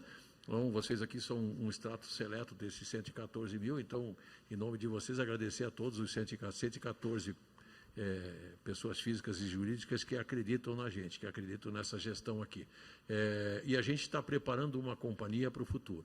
Mesmo com esse ano de 2023, com suas peculiaridades, e eu repito para vocês que a gente não teve, principalmente aqui no Brasil, a gente não tem o controle disso diretamente, né? Mas nós estamos preparados, esperando só sair as regras do jogo, porque o time está convocado, né? E nós vamos para ganhar essa batalha com certeza absoluta. Então, de novo, a mensagem que eu quero dizer é que a Taurus ela não está pensando no hoje só. Sim, óbvio que a gente trabalha no hoje, que nós temos que entregar resultado, mas a companhia ela está olhando para o futuro. Todas as ações estratégicas nossas são visando o futuro, né? É isso que eu quero que vocês tenham convicção nessa gestão da companhia. Então, mais uma vez, muito obrigado. Está aqui a loja cheia de produtos para vocês. O Matheus precisa faturar, então fiquem à vontade. Tá? Agradeço a cada um de vocês, aos nossos representantes aqui do Conselho Fiscal e do Conselho de Administração, mais uma vez da PIMEC.